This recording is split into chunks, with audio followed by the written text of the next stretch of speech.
Here's a magic word that I'm going to say that apparently triggers a YouTube animation. If you look at the screen and see that there's a button, I think it has a black background with white letters. It's oblong with rounded ends, and it says a word in it that's in the title of this video. When I say that word, the button will have a rainbow colored light animation that rings around it. When I say the word, that around the edges, you'll see rainbow colored lights travel around the edges of that button.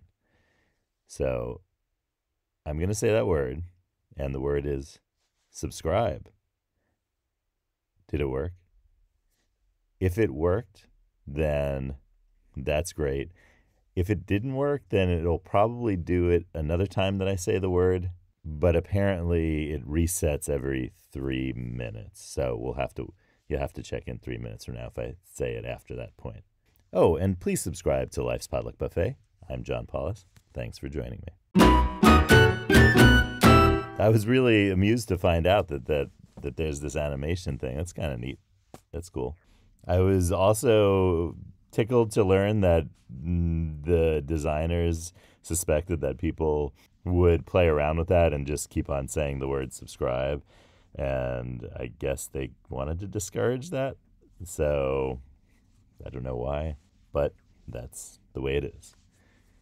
On today's episode of Life's Potluck Buffet, I'm going to talk about a little bit about the history of subscription.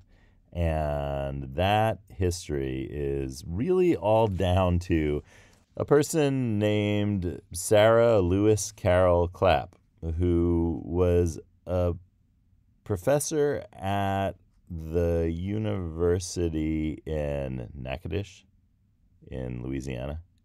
If you're from Natchitoches, Louisiana, please mention it in the comments and tell me how close I got to the local pronunciation. Now, do you want to know how to spell Natchitoches? I will tell you. It is Natchitoches.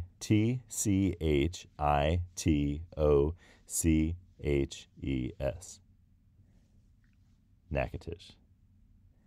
And it is from the name of people who are indigenous to that area of Louisiana and what is now Texas.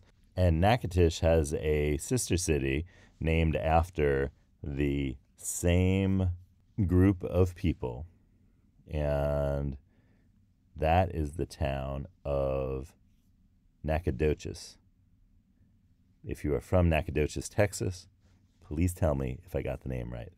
And that is spelled slightly differently. I won't go into the spelling of it, but there you have it. A couple hours away by car. And Sarah Lewis Carroll Clapp, when she was at the University of Texas in 1931, she published an article looking for the first subscription publication in the way that we're familiar with subscriptions in the English language tradition. And she happened upon the 1600s as a time when there was a real boom in subscriptions. And that included, and she has a really interesting passage actually in this article from Daniel Defoe's writing. And Daniel Defoe, the essayist and novelist and thinker, had observed that the 17th century in England was a period, and also in maybe the world in general. I think he actually kind of broadened it out into kind of generalizing thing. It was a period of what he called a projecting humor, where this was really the projects that were new inventions and structures of businesses and ideas for businesses and designs of the way of doing politics and just about everything and organizations. And he saw that these projects were all kind of based in a new kind of profit-centered outlook that was prevalent in the 17th century and really continued to today. And I think it's no coincidence that the subscription business model, which people generally look to Sarah L.C. Clapp's work to anchor their ideas about subscription business model in the history of the English-speaking world, at least. And that subscription idea was always connected to both business and also organizations that were mutual support organizations that didn't have a profit motive. But the profit motive aspect of it, that's something that really that Defoe focuses in on, and Sarah L.C. Clapp focuses on that in her essay to start it off. And she notices, and I want to bring this up because of yesterday's episode, she notices that there's a great sudden flourishing of subscription services that are not publications in the 17th century, whether they're kind of joint stock companies for projects related to those, or whether they are fire insurance and life insurance. And interestingly, in London, the fire insurance section of one important insuring company was known later as the Phoenix office. So we were talking about Phoenix yesterday, rising from the ashes.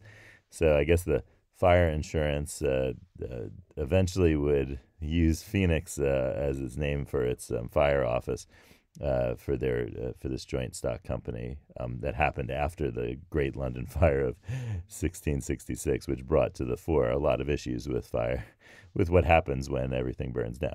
So that is the background. Now, Dr. Clapp saw in her research and that the first real subscription publication was John Minshew's Ductor in Linguas, Guide into Languages. In other words, it guides you into various languages. It's a dictionary of English words with their equivalents in up to 11 languages. If you're interested to know, Phoenix is not one of them. At least I couldn't find it. I just looked under PH. Maybe it's under F somewhere. But the word subscription's there, so that's nice. So this is the first subscription publication in the English language. And yeah, the title is in Latin, but it's the dictionary's in English. So, and 11 other languages. But that is the period where the subscription model really was flourishing first, and all because of a profit motive. And the subscription model right now is also flourishing for the same reason. And it has been supercharged by the digital age, so that it's the scale of it is exponential. So that is and also the age of shipping. That's an important age that we can't forget about. It's not just the digital part, it's also the logistics part, because a lot of the subscription model services provide products that need to be shipped to your home or business. And so that logistics piece and the modern technology associated with shipping, which logistics really coordinates, is also important in the new subscription model of things. Oh, I want to mention that the publication by Sarah L.C. Clapp and Lewis Carroll, by the way, her names there between, I don't know if those are family names. It's not Lewis Carroll, like the author of Alice's Adventures in Wonderland and Through the Looking Glass. That would be, but even though it isn't, let's say that this is an aptronym because Professor Clapp's degrees were in English literature, and that's what she was an expert on, in addition to history. And so that, I think, is really fitting that her name was Sarah Lewis Carroll Clapp. Oh, and the article that she published about the first subscription publication was in a journal, which is still around, called Modern Philology. And the only reason I mention Modern Philology is because that journal, which you could probably subscribe to, is in fact published by the University of Chicago, whose symbol on its shield and also its mascot is the phoenix. Once you start seeing phoenixes, you can't stop seeing phoenixes. So you're probably already experiencing that if you heard yesterday's episode. So we'll just have to hang in there together. In honor of Sarah L.C. Clapp, let's draw a card from Life's Potluck Buffet's 55-card card deck to see what we should subscribe to in our work and lives. So you don't need to sign up for any more subscriptions, but here's what you need to subscribe to. I'm going to do our ritual shuffle, yellow lemons, blue dumplings, magenta noodles, cards. Tell us something. Yep, here we go. It's card 15. Speak where you want to be and the way will appear. Oh, this is something great to subscribe to. So when it occurs to yourself, I want to subscribe to X in life, say it to yourself and no one else, then operate as if it were already true and be ready to say to others that it is true. What are you going to subscribe to? Try saying the sentence, I want to be blank in life, just to yourself at first, and see what you come up with, and then subscribe to that pursuit or project if you're still thinking about Daniel Defoe. Oh, and don't forget to subscribe to Life's Potluck Buffet. Did it light up again? Did the animation go on the subscribe button? I don't think I said it as many times as I thought I was going to say it. I think I said subscription more often. That doesn't do anything. Well, see you next time.